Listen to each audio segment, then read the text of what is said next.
All right, so it looks like the people joining is sort of leveling off at this point, so we can go ahead and get started. My name is Kieran Lyons. I'm the Director of Education Programs at To the Top Education, which means I am the head essay coach for anyone applying to college, and also I run our tutoring and academic classes programs.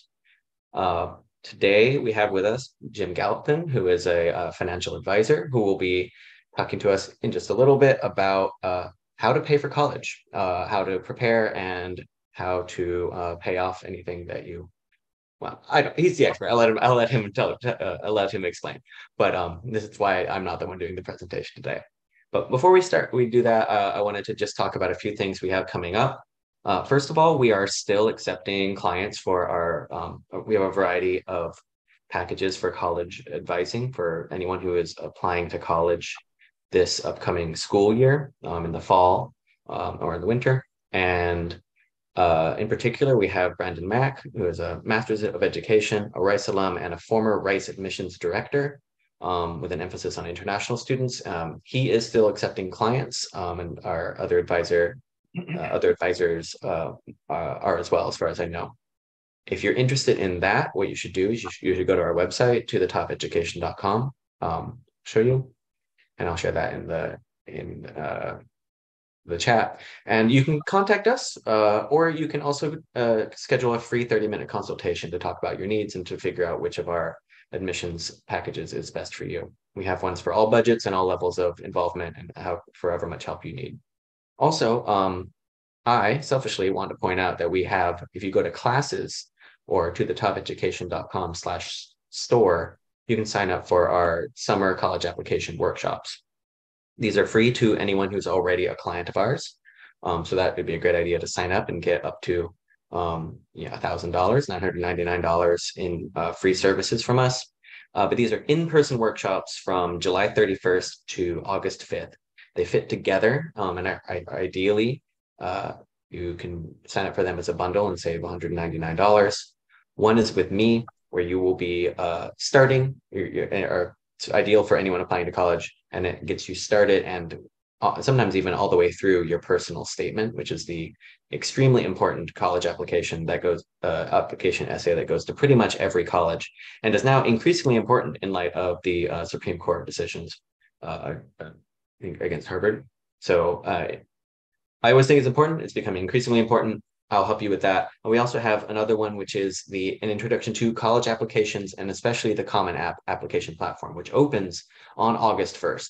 So we have, you'll be prepared on the 31st for when it opens, and then you'll actually get hands-on help from Brandon Mack, who's our Director of College Programs, on August 12th. So you can sign up for both of those. If you sign up for them together, you save quite a bit. Or if you sign up for our other services in advance, you get this for free. So I'll put those links in the chat, but if you have any questions about those, you can ask me or you can contact me. But I think we should go ahead and get started with our main event, which is our guest speaker, Jim Galpin, who, like I said, is a financial advisor and an expert in how to pay for college. And Jim, you can get started whenever you'd like. All right. Actually, but one more thing I will say, if you have questions for Jim, please, you can save them for the end, or you can put them in the meeting chat. Hopefully we'll have time to address them. We just don't want to interrupt his presentation with questions. All right, so I'm gonna share my screen out. Kieran, thank you so much. Let's see. Make sure you guys are seeing my screen at the moment. Are we good? All right, we're good. Kieran, thank you so much. And to the top, thanks for the opportunity to talk to everybody tonight. Obviously, we're going to talk about paying for college. Just a little bit about me. I am what they call a certified financial planner, or the CFP that you see there behind my name, which means I went back to school for a couple of semesters to learn how to make all the different puzzle pieces of finances fit together for somebody, from investments, taxes, insurance, risk, estate planning, retirement planning, all that great stuff, how to make that all work together. That's what a CFP does. I'm also what they call a behavioral financial advisor, or BFA. And that really has to deal with, once we start investing, really the biggest driver of our performance is our behavior once we get started. We are humans after all, and we get swayed by emotions. So I've got 6 years with Ameriprise. Prior to that, I did 20 years of large IT project management in the investment industry. I grew up out here in Katy, where To the Top's got their offices.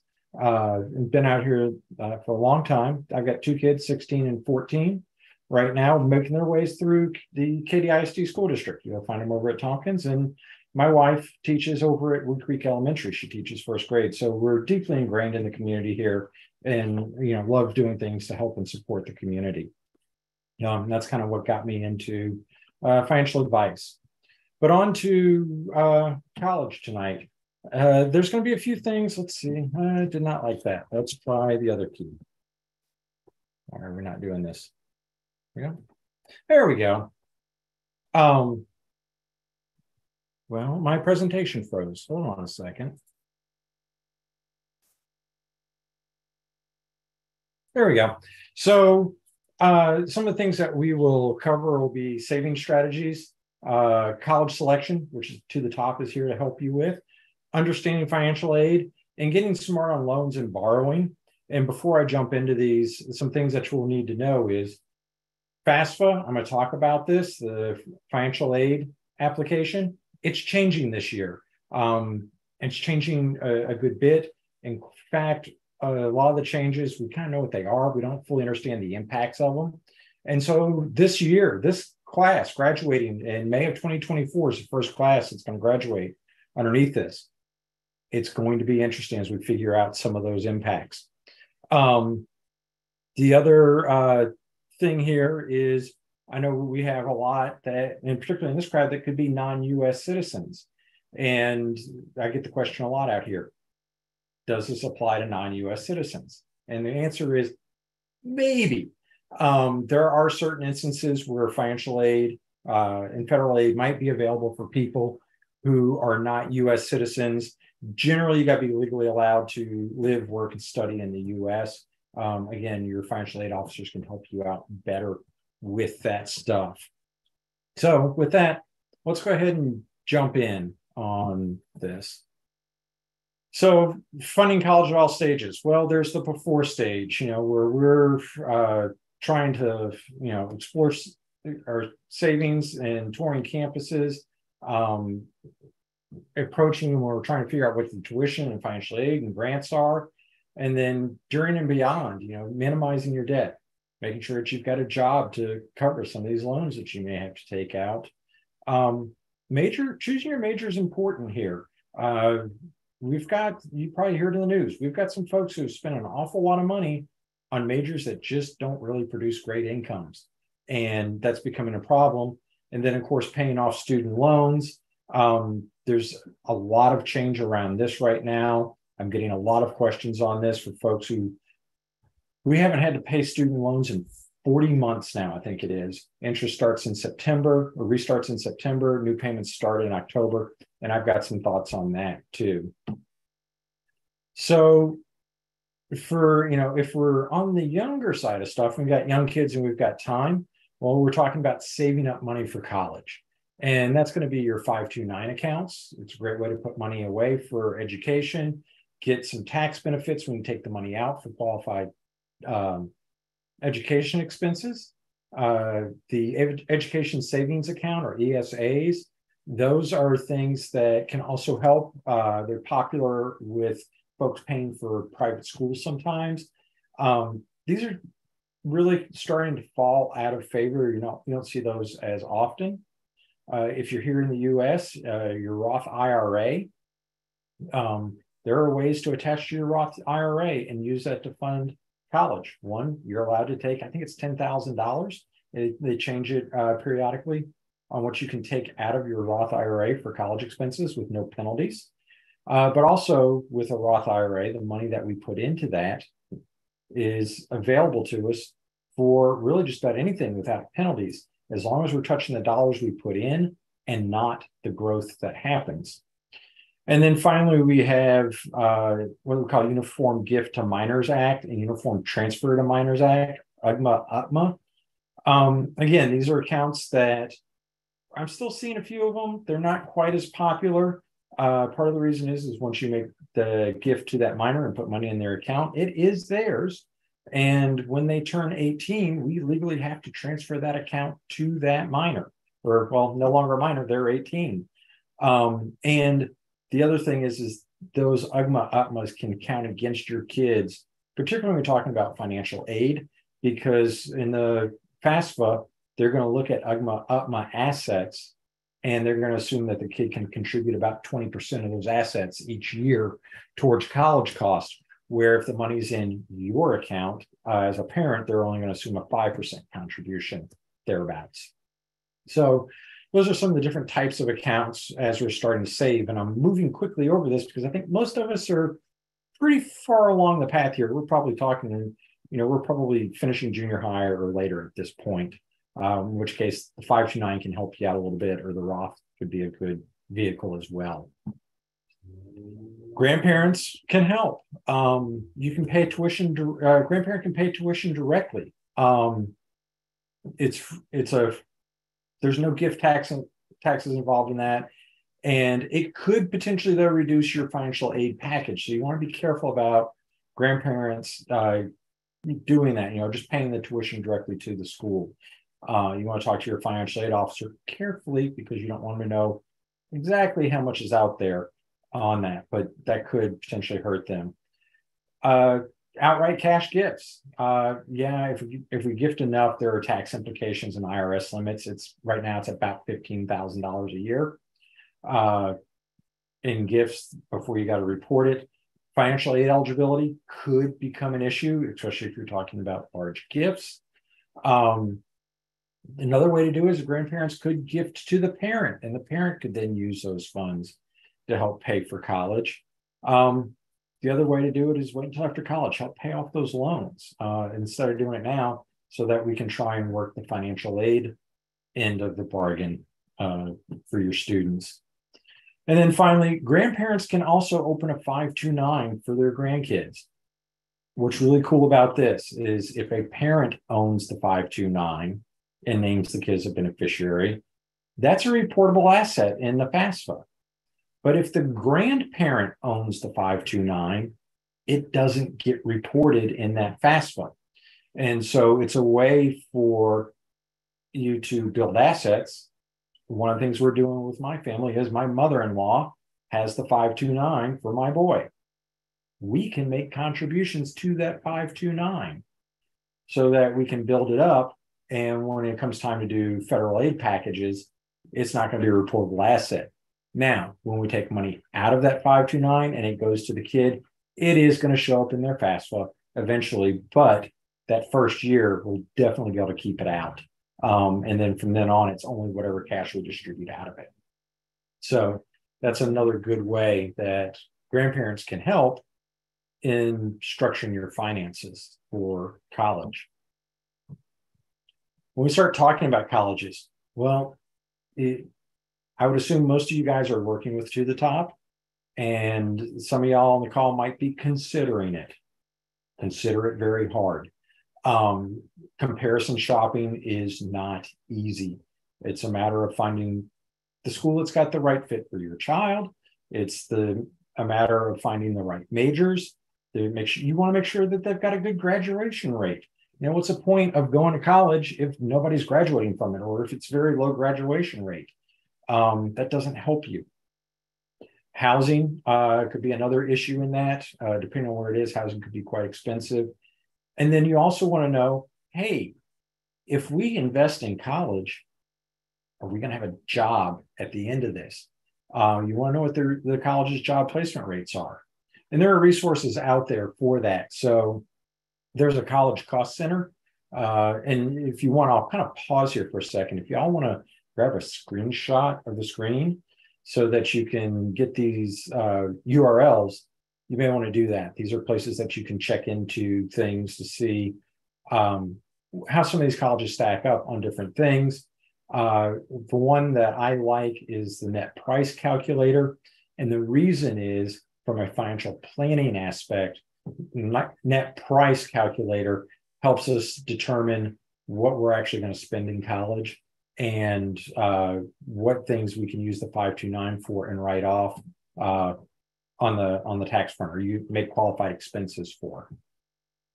I'll give it a second there. And then, I talked a little bit about this, but it's return on investment. You are making an investment in education in your child, and you want a return on that. What's the point of doing this if we're not going to be more valuable in the workplace or to the community in doing this? So the return on investment factor to college is, what's the potential debt that you might have coming out of college? I'm not against student loans. I'm against the payback schemes that they have, and I'll talk more about that here in a minute. But, it's very realistic that you could potentially come out and have a little bit of debt.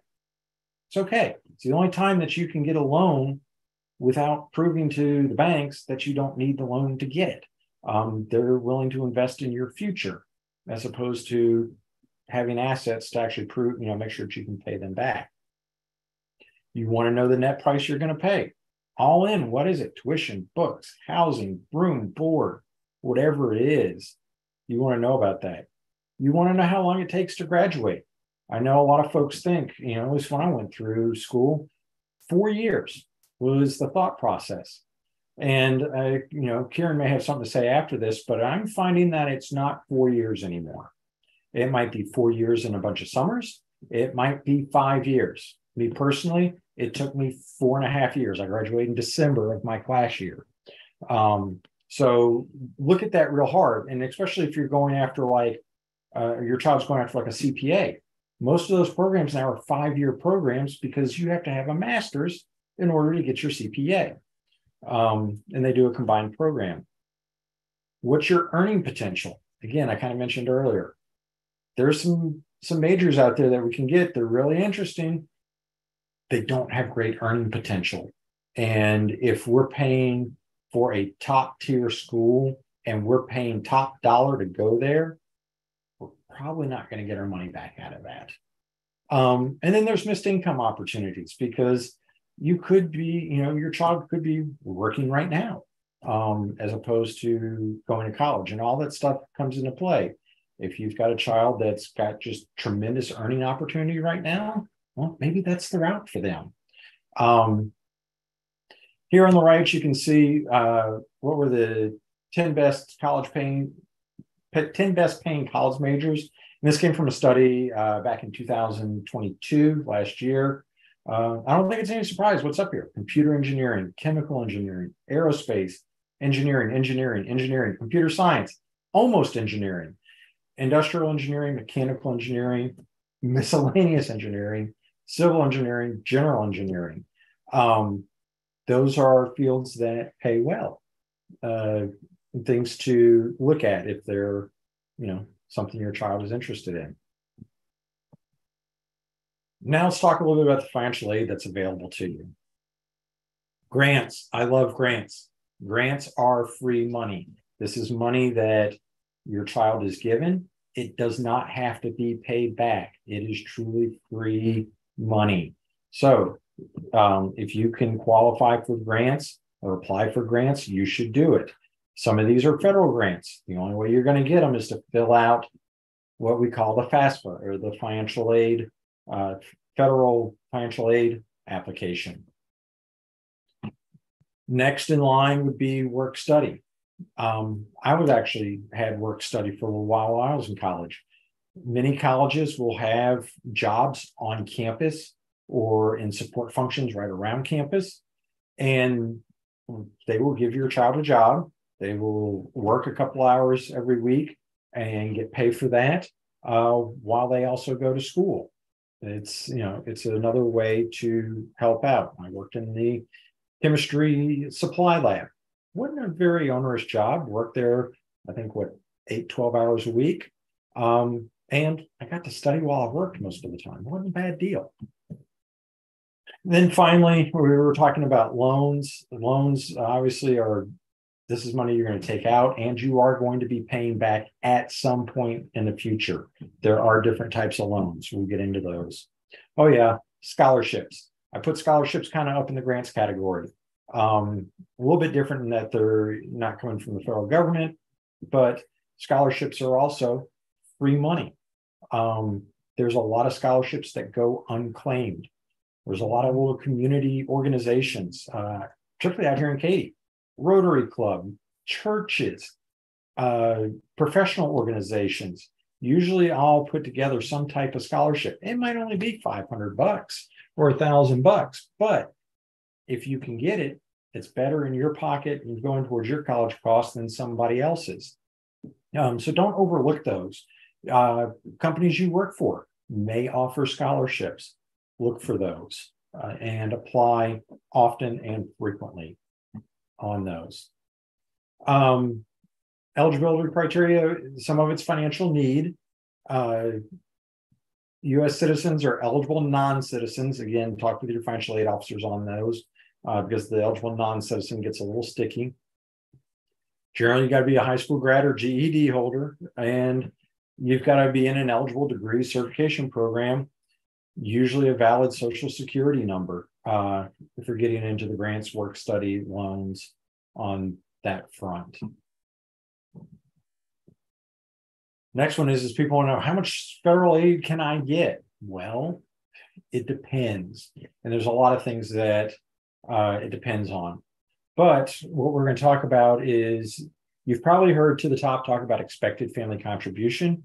And that term is changing this year with these changes.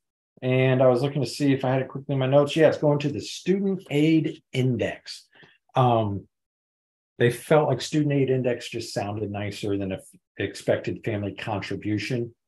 At the end of the day, either way it goes, it's money out of your pocket. It's what they think that the family could potentially contribute to paying for college. You've got the cost of attendance. We give that an acronym too, COA. And then your effective family contribution comes from what you report on your FAFSA, your free application for federal student aid. And again, this is changing. And I wish I could give you more details on it. Like I said, we're all trying to understand the changes that are happening right now.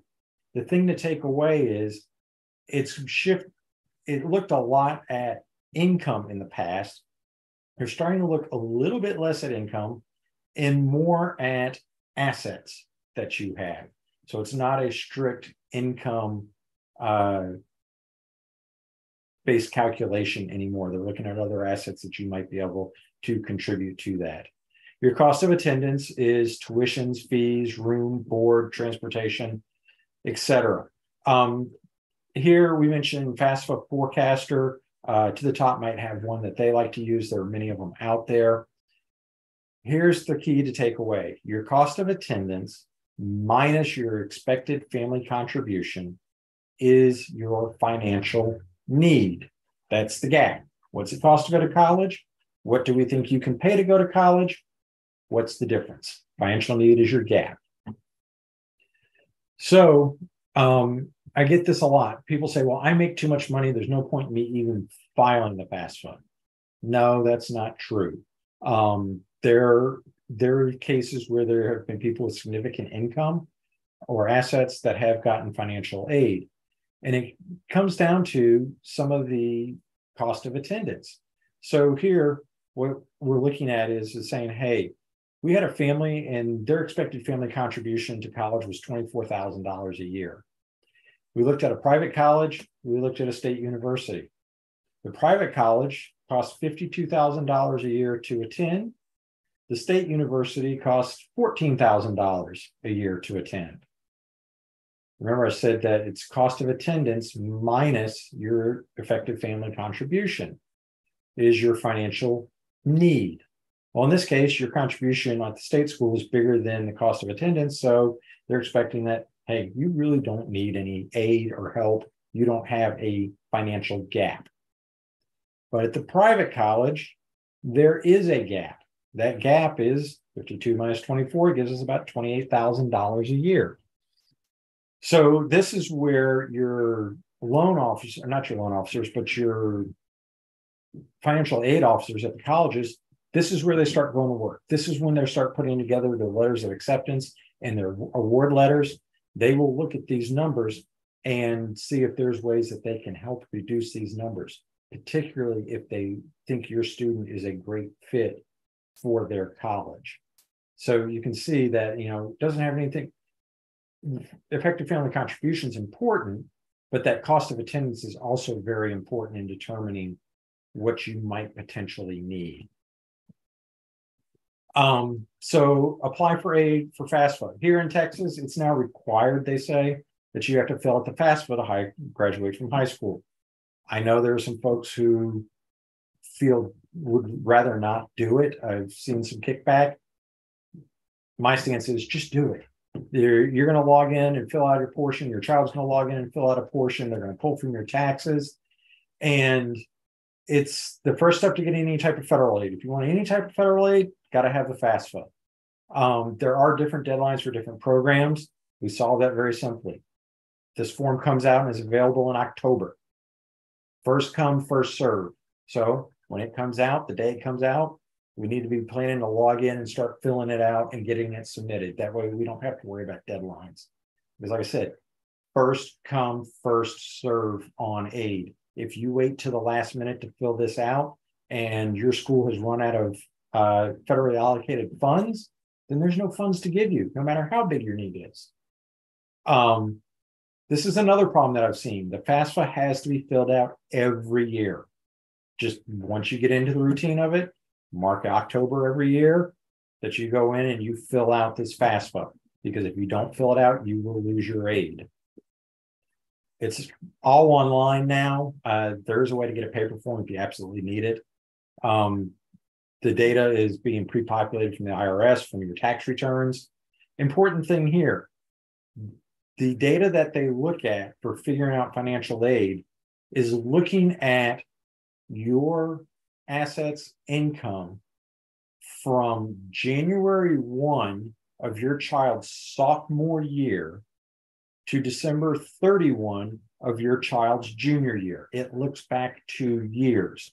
So for those that maybe own their own businesses or have large transactions that are happening, sometimes if you can make a transaction happen a little bit earlier, in other words, before January 1 of their sophomore year, or push it out into the following year, that's one way to kind of push things around in your tax stance to help you out with your FAFSA.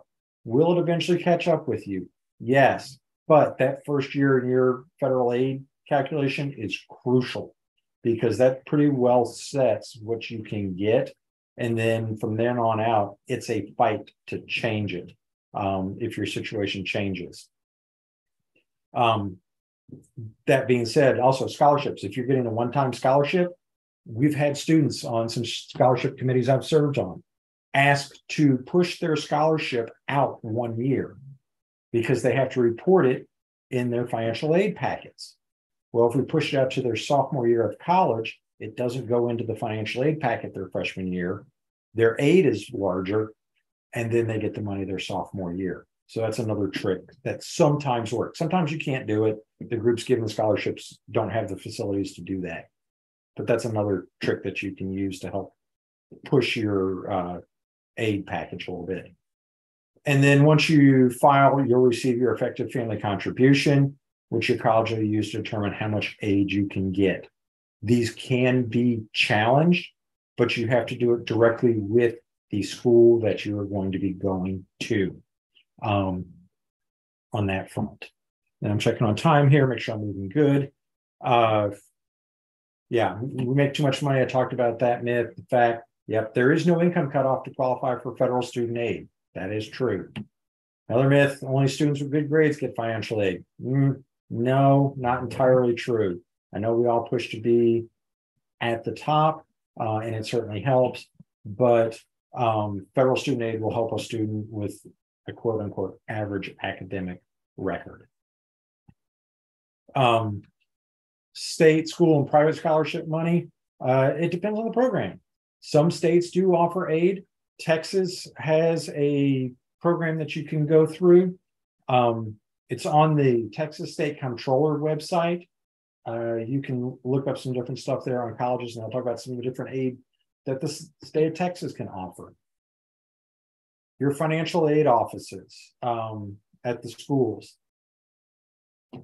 Don't be adversarial to these guys. You don't want a confrontation. Get to know your financial aid officer. They can be a tremendous help to you. You want them to know your student's name. Actually, your student needs to get to know your financial aid offices. We do business with those we know, we like, and we trust. And if your financial aid officer knows your child and knows good things about them, then when they get stuck sometimes with extra money and they're looking for places to put it, maybe your child's name will come to mind and they can pick up funds that way. And then there's a free scholarship search at studentaid.gov/scholarships. Certainly check that out. And look, don't discount yourself. A lot of folks say, well, I'll never get that scholarship, or I'll never do this. Well, if you take that approach or you have that mindset, you've already said that, no, I'm not going to get that scholarship. We need to make the scholarship committee say no to us. Apply for it, make them work. Try and get that money. Student loan types, government programs, a lot of benefits. We've heard about deferred interest. Y'all saw the payment deferrals, loan interest deferrals with relationship to COVID. Sometimes there's some things that happen there. Private lenders, yeah, you can do it. The interest rates are usually higher. It certainly requires good credit, and they generally require you to start paying immediately. So I'm a bigger fan of the federal government loans, Fed loans, private loans as an absolute last resort if we have to do that. Yeah, free money first. And just because they make a loan available to you doesn't mean you have to take it. Because remember, particularly on the private side, this is going to be accruing interest. So only take what you need when it comes to loans.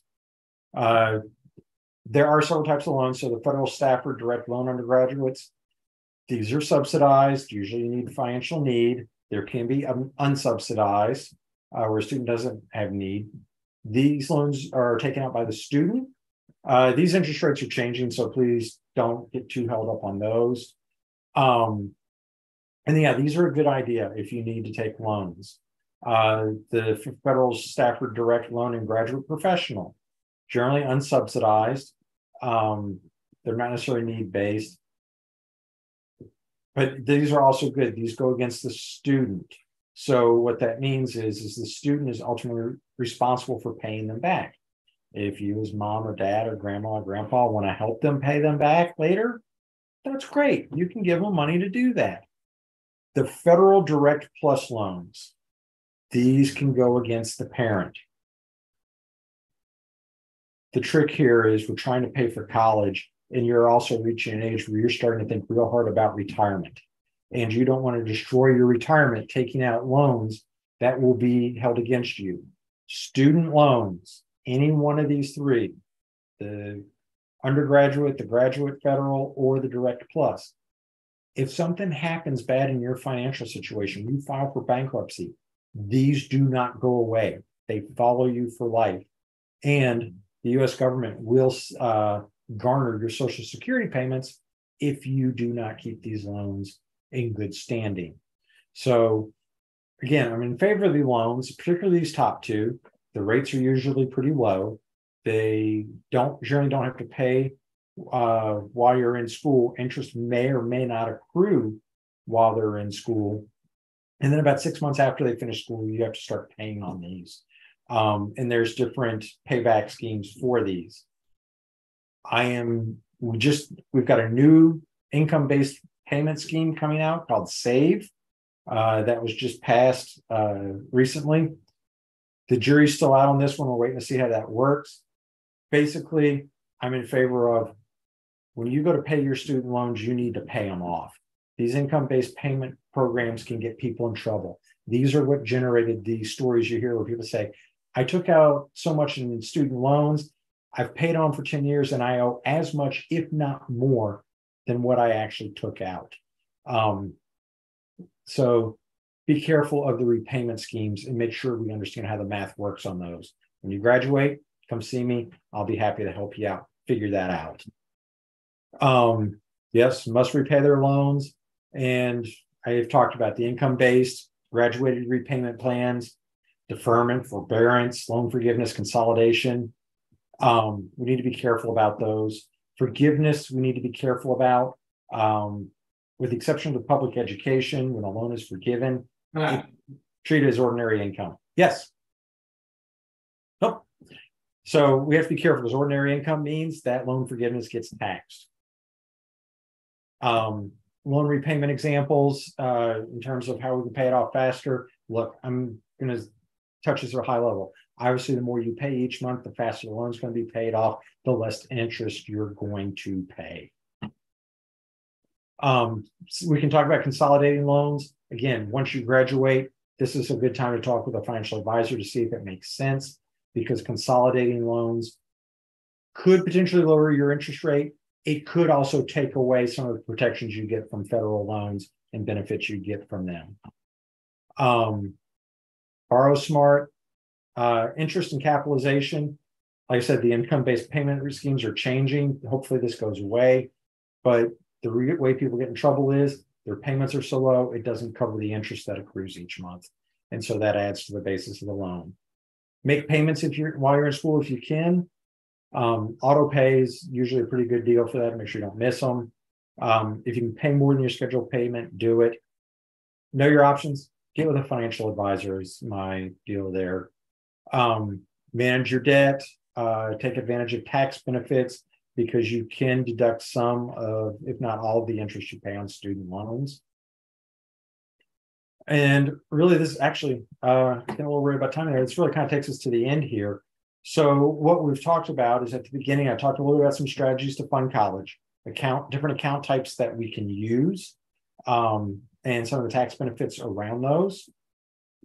Choosing the appropriate college for your child. That's why you've got To the Top here to help you do that. Financial aid that's available out there, how to apply. And again, To the Top helps you with some of that. Smart borrowing on that, don't borrow more than what we need. What I didn't touch on, specifics on how various plans would work in your unique situation. There's just too many people on the call and too many changes in their situation, from grades to goals to tax situations to income to assets, to say what's going to be right specifically for you. That's a time where, again, we start pulling different experts together, CPAs, financial advisors, To the Top, et cetera, to figure out what's best in your situation. Did not do step-by-step instructions on filling out the FAFSA. It's pretty straightforward. I will tell you on the FAFSA, read the question, answer the question. Don't give them or don't answer more than what the question asked for. If you're not sure, they have little help bubbles out there. Hit the help bubble, look at it, read it. If you have questions, reach out to somebody, because if you fill it out wrong, you could be reducing the aid that's available to you. And then, obviously I didn't tell you exactly how much you have to have saved by when and for your child's education, because again, there's a lot of different situations and circumstances there. But I can always be here to help. And as we start to know more about your situation, I can help you with that. And if you need help with that, you can obviously reach out to me to talk about, what you need to do there. And if you do that, I'm also going to talk to you about retirement, because I do believe you need to balance these two things out, because there are no scholarships. There is no federal aid for retirement. And this is a way that you can reach me. So I've said an awful lot, and I feel like I've said it kind of fast. Hopefully it wasn't too fast. Kieran, I turn it back to you. Are there questions? I see a few chats out there. Are there questions? Well, first of all, if you have a question, the best way to ask it is to put it in the chat, and that way we can hopefully get to all the questions. If not, you can reach out to us at To the Top, or reach out to Jim, or reach out to both about any of your questions. And we do help with FAFSA, and obviously with choosing the right college for you financially, that that'll set your child and you up, but we aren't financial advisors. So for that and for balancing all of your, the full picture of your family's financial needs, we definitely recommend talking to Jim. But I do have a few questions just that are in the chat already. And one is, so when you talk about federal aid, Yep. what exactly are you talking? What is it free money or a loan? That's the question. But obviously sometimes it's a loan. Is it sometimes another form of aid? All right. So there's three pieces I hear in there. Let me take the first part. Federal aid. Is it free money or is it a loan? It could be either. If it's a federal grant, that's free money. That's the best money you can get. Otherwise, if it's a loan, you're going to know it's a loan. They're going to tell you qualified for a federal loan, and then they'll tell you whether it's subsidized or unsubsidized, and they can talk to you about the rates on it. And as an undergrad, there's actually caps on how much you can take out in a loan in any given year. So they'll help. They do some things there to help you from getting overloaded on loans, but it's not a fail-safe method there. Then there's a third part there, Kieran, that you had. If you could repeat that for me. Well, I'm not sure what you're referring to exactly, but it was basically what is the definition of federal aid, to slow down and explain what that might be. And what is federal aid? Okay, great. So federal aid is funds coming from the U.S. government in some form or fashion. The grants coming from the U.S. government. Loans, what's happening there is a bank is making a loan to you, and the federal government is stepping in to say that they're going to back the loan, and that the bankers that are making these loans are really not at risk of too much loss there. Yeah. So if federal aid, whether it's a loan or a grant, is somehow endorsed or provided by the U.S. government. Mm-hmm. Yeah, so I think that it might be what confuses people is you don't get a check from the U.S. government. No. It's federally backed loans. They're not coming from the Fed. Yeah, and that money goes directly to the school. There's a few instances where the school might distribute some of that money out to you, but it would come from the school, from your perspective, not a check in the mail from the government. Mm-hmm. Speaking of that, so we have a couple questions about this. I'm going to try to get to them in sort of the order that makes logical sense. Someone just asked, is there a maximum amount of federal loans that a student can apply for per year or a parent? So is there a cap? Yes, there are caps. And I'm sorry, I don't have that information in front of me right now. They do change year to year. But there are caps that you can borrow. And your financial aid officers will know that. I'd have to just go pull up some websites to figure that out. But there are caps particularly on the undergrad side. On the graduate side, they're a lot higher, but there's some caps there too. Okay. And so we have some related questions about immigration status or students on visas. They might be a little bit too specific to get into, and I know that we do, or especially Yang, who's also in this call, helps students with visas and with financial aid for students with visas. But if you do know off the top of your head, what kind of immigration status would allow someone to apply for financial aid if you're not a citizen? So what is that asterisk? Yeah, I'm going to have to defer on that one because that's not one that I deal with too much. As a regulated person, my clients are generally here in the U.S. There are certain regions around the globe that are covered underneath and can get federal aid, but exactly which ones they are, I do not have in front of me.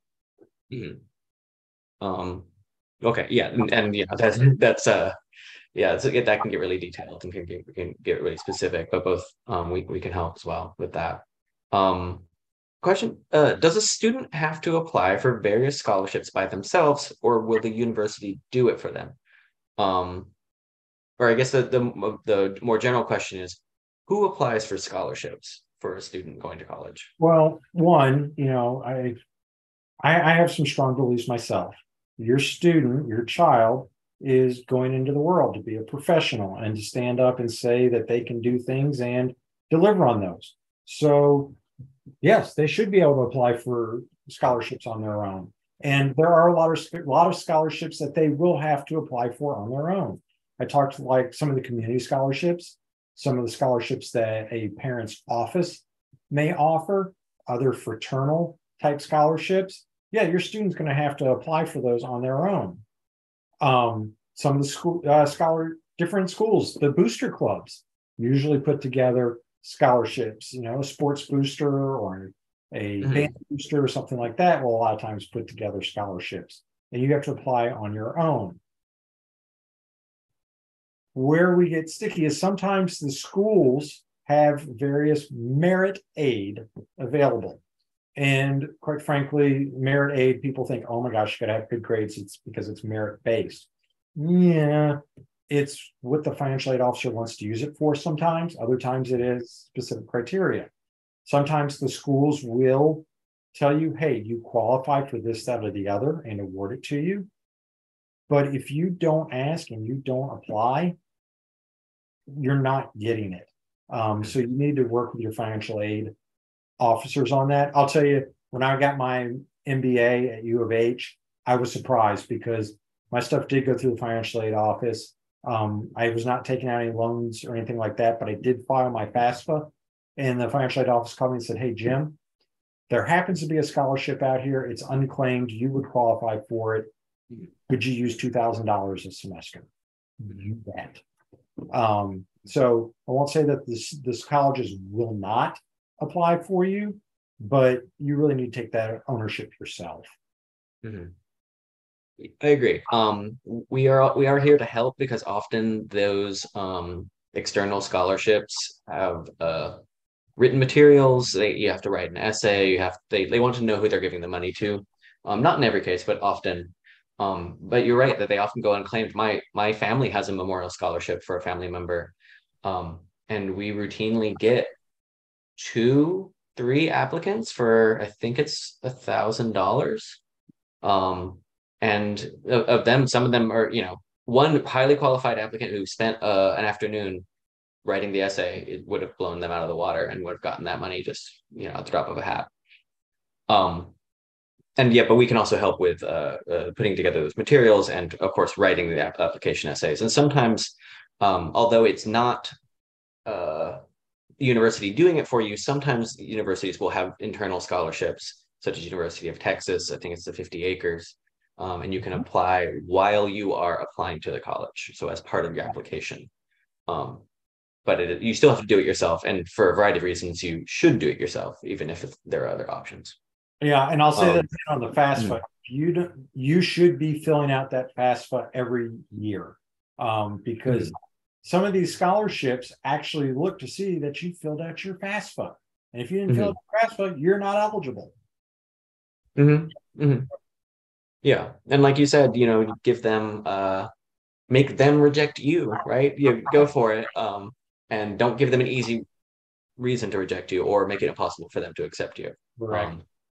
An interesting question. Do you know if the recent SCOTUS decision, which is essentially against affirmative action, has any effects on the FAFSA? Or are we talking about something else when we're talking about FAFSA changes? We are talking about something different when we talk about FAFSA changes. I do not know what that Supreme Court ruling's impact would be on FAFSA. Yeah, that's a good question. I just don't know what it is. I'm not a legal mind and I haven't read that court opinion. The changes coming to the FAFSA are something different than the Supreme Court decision, and it has to do with how they're looking at assets and determining a family's ability to contribute towards college costs.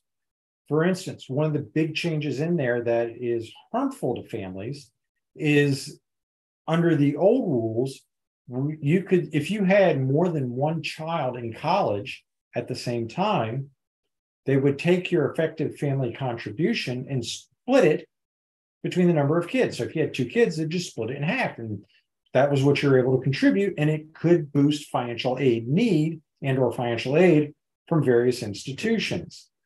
That's going away this year.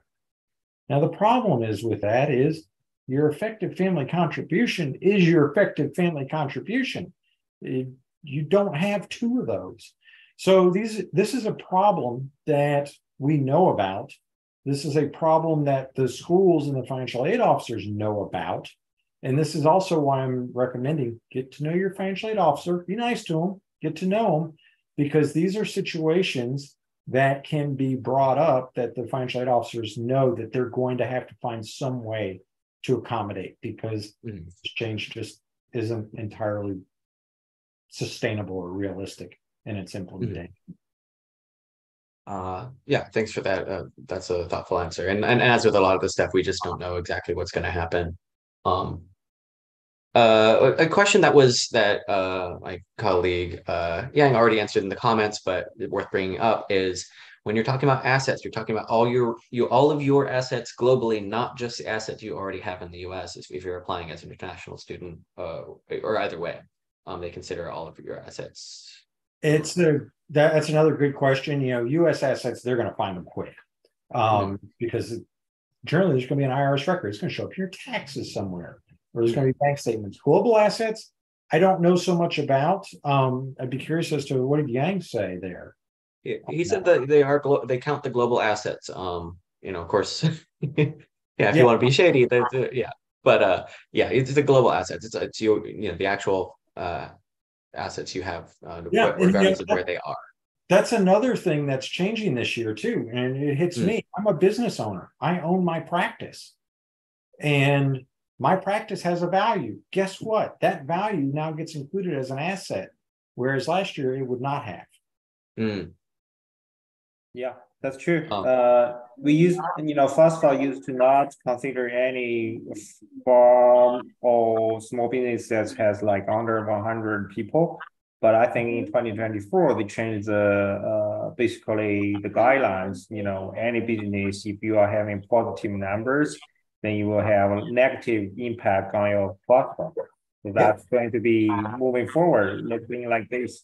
And all of your global asset, if you already claim, on the tax return, right? Of course, that's part of the things that they will consider. But I know lots of, immigrants, they have, properties or asset they did not report it to the government. It's illegal, but sooner or later they will get you.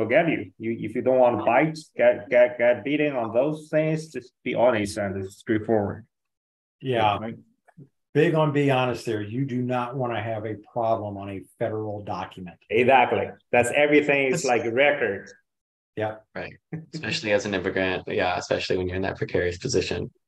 So I don't think we have too many outstanding questions that are not specific to people's specific situation. If you have any last minute questions, please feel free to ask them. So Jim's contact information is on the screen there. Please take a screenshot of that or write it down if you are thinking of looking him up. And we highly recommend it just because he can take a really holistic view of your finances. And if you want to get in touch with us, the best way is just to go to the website, tothetopeducation.com. There's a contact form there. You can also set up a consultation that's free. I believe, Jim, you said you also have a free consultation available. Yeah, I do a free consultation. I don't, and if it's simple questions that I can just answer off the top of my head, I don't charge. It's when I have to break out software or really get after stuff, but happy to do a free consultation to see if we're a good fit. Yeah. And likewise here, and we offer services beyond this, as Jim does as well. So if you feel secure in your preparation financially for college, we can help you with other things, and I'm sure that Jim can help you with other things as well. Just a quick reminder, especially if you weren't here, we're still taking college admissions clients with various advisors at various different prices and levels. We also, at the end of the month and beginning of August, right when the Common App opens and you can begin applying to colleges, we have some workshops there that are free if you are already a client with us, or you can bundle them together to save. And that's again at tothetopeducation.com. Last question before we go, because we do have a second. Is your family home looked at as an asset now when you're trying to get financial aid? The simple answer is yes. I believe there are some cutoffs where they look at it, but yeah, they're looking at all your assets. Mm-hmm. Mm-hmm. And that just makes it more important. Jim, you touched on, where you apply matters, right? Not just in terms of the cost. And the major you choose also matters. But of course, there's more to it than just the financial considerations. And I think the more help you can get, the more people who've been there before and know all about this, better. I see there's a lot of overlap, but also between what we offer and what Jim offers, but we come at it from completely different sets of expertise. Yes. Yeah, I think that is it. I really want to thank you, Jim, for coming, being a guest speaker here. Please, anyone, if you are thinking about it, set up the meeting with him, reach out to him right now. And same thing with us. If you're thinking about getting in touch with us, whether you're a client already or not, please don't hesitate. And I'll actually put my email in the chat if you're interested in anything related to. The best way to catch me is probably going to be on email, especially right now because my offices are closed. So the best way to reach me is going to be on email, and I'll respond to those. Yeah, the email's right there on the bottom. And email is also the best way to reach me, Kieran at tothetopeducation.com. You can also email us generally, and the email will go to the right person. We'll get back to you if you go to the website. All right. Well, thanks everyone for being here, and thanks Jim especially. I think I'm speaking for all of us when I say that we hope to hear from you, everyone here, really soon.